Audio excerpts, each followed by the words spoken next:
안녕하세요. 주변들의 조민근 변호사. 안녕하세요. 송재성 변호사입니다. 제가 엊그제 포렌식 절차에 참여를 했어요. 형사사건을 진행하게 되면은 보통 경찰 단계에서 증거로 영상이나 사진들을 수사기관에서 수집하기 위해서 핸드폰이라던가 컴퓨터, 노트북 등을 이미 제출받거나 압수수색해가지고 확보하는 경우가 많죠. 그런 경우에 전자기기 안에 있는 사진이나 영상들을 확보하기 위해서 포렌식 절차는 굉장히 많이 거치게 됩니다. 근데 이 포렌식이라는 게 일반인 분들이 보건 절차라고 많이 알고 있는데 보건 절차 포함해서 여러 가지 그 디지털 증거물들 이제 사건에 활용하기 위해서 증거 능력을 부여하는 절차 이런 것들을 총칭해서 다 포렌식이라고 해요. 근데 일반적으로 수사기관에서도 포렌식 절차를 진행한다라고 했을 때는 핸드폰이나 전자기기 등에 사진이나 영상들이 그대로 있다라고 해서 본인이 원하는 증거를 다 수집할 수 있겠다라고 했을 때는 포렌식 절차를 거치지 않아요. 실제로 변호사님들 중에 경험이 많지 않은 변호사님들이나 이런 분들 같은 경우에는 포렌식 절차에 참여하지 않는 경우가 허다해요. 그런데 사진이나 영상이 결정적인 증거로 쓰이는 사건에 있어가지고 포렌식 절차에 반드시 참여해야 됩니다. 이거 정말 중요합니다. 자료를 수집하는 단계가 있어요. 자료를 추출한다 그러죠. 추출해가지고 분석을 합니다. 자료를 다 뽑아낸 거를 RG 파일로 다 담아요. 그 상태에서 자료를 검수하는 작업을 하고 검수된 자료를 확정하는 작업을 하고 이런 절차를 거치죠. 일단은 포렌식 절차에 들어가는 단계부터 어떤 범위 내의 증거를 포렌식 할지부터 수사기관과 적극적으로 협의를 해야 돼요. 내 인생이 모두 다 수사기관에 들어가가지고 분석이 된다라고 할 수 있기 때문에 그래서는 안 되고 맨 처음에 영장같이 언제부터 언제까지의 무슨 증거 수집을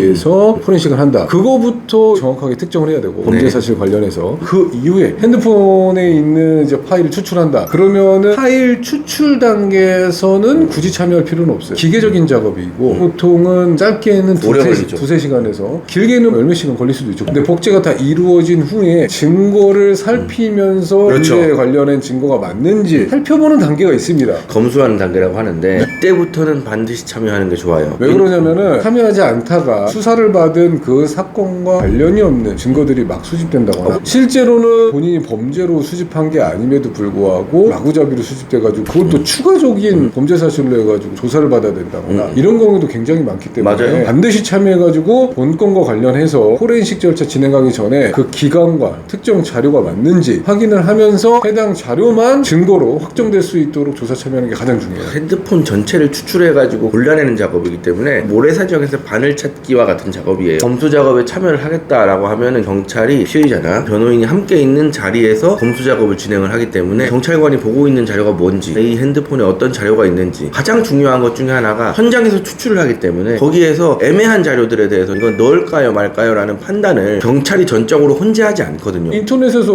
보다가 캡처해놓은 사진도 있을 수도 있고 다운로드 받은 영상이 있을 수도 있고 그런 걸 전부 다 특정해서 뭐 할 거냔 말이에요. 말도 안 되는 상황이 발생할 수가 있기 때문에. 근데 사실 이런 절차에 참여하지 않으면 결과적으로 나오는 포렌식 결과물이 변호인과 피해자가 참여한 상태에서 수사기관과의 협의를 통해서 이거는 맞다 아니다 이런 것들이 어느 정도 거쳐가지고 나와야 되는 건데 만약에 그런 게 없으면 쉽게 말해서 그냥 모든 증거를 네가 알아서 판단해라고 하는 것과 다름이 없기 때문에 피해자 신문에서 그냥 조지는 대로 두드려 맞고 변호인은 아무 말 안 하고 있는 내진 참여 안 하고 있는 이런 것과 똑같아져요. 아무래도 신이 아니기 때문에 영상이나 사진 기타 등등의 자료들이 만들어지는 과정에 대해서 모르는 거야. 다운로드 받은 시간이 뭐 12월 12일이라고 하더라도 10년 전에 만들어진 자료를 그냥 다운로드만 받았을 수도 있는 거기 때문에 이런 경우는 대단히 많죠 실제로. 수사를 좀 신속하게 진행하고 정확하게 진행하기 위해서라도 포렌식 검수 단계에서는 변호인과 당사자가 같이 참여해가지고 근거 자료가 있다고 한다면 그것도 보여주면서 진행하는 게 가장 매끄럽고 효과적이다라고 말씀드리는 겁니다. 실제로 포렌식 절차 진행은 피해자 신문하고 똑같다고 생각하시면 됩니다. 반드시 참석을 해야 되는 거예요. 며칠 전에 다녀오신 포렌식 절차는 카메라 등 이용 촬영죄였을 거고요. 사이버상에서 이루어지는 명예훼손이라던가 음란물 유포 이런 범죄들도 굉장히 포렌식이 많이 이루어지죠. 그럼요. 횡령, 배임 이런 사건들에서 당부라든가 현금의 흐름이라든가 누구와 비밀스러운 대화라든가 이런 것들을 하기 위해서 카카오톡을 포렌식하는 것도 많이 있고 맞아요. 인터넷상에서 이루어지는 협박죄라던가 강요죄 이런 경우도 포렌식이 이루어져서 저희가 또 진행해 본 경험도 있고. 기업 같은 데 가가지고 네. 기업에서 업무용으로 사용되는 컴퓨터들 다 들고 나오잖아요. 포렌식 하는 거지. 요즘에는 사실 핸드폰에 거의 모든 일상생활이 담겨 있다 보니까 핸드폰만 잘 까도 자료들이 되게 많아요. 아이폰 같은 경우에는 아직도 현재 기술로는 비밀번호를 모를 때에는 기기 내부에 있는 자료들을 확보하기 굉장히 어렵다. 어렵습니다. 안드로이드는 상대적으로 복원율이 높죠. 아이폰은 사실은 내가 복원 안 하려고 작정하면 복원 하나도 못해요. 본인이 사용하는 휴대폰, 노트북, 데스크탑 등 전자기기에는 본인이 평생 살아온 족적과 관련해서 너무 많은 정보가 있을 수 있기 때문에 형사 절차뿐만 아니라 민사 절차에 활용하는 포렌식 관련해서도 항상 첨예하게 오픈하는 게 맞는지에 대해서 논의는 항상 있어 왔고 항상 쟁점화 되는 것 같아요. 이렇게 사실은 나의 인생 1부터 10까지가 전부 다 기록되어 있다고 한다면은 수사기관 아니라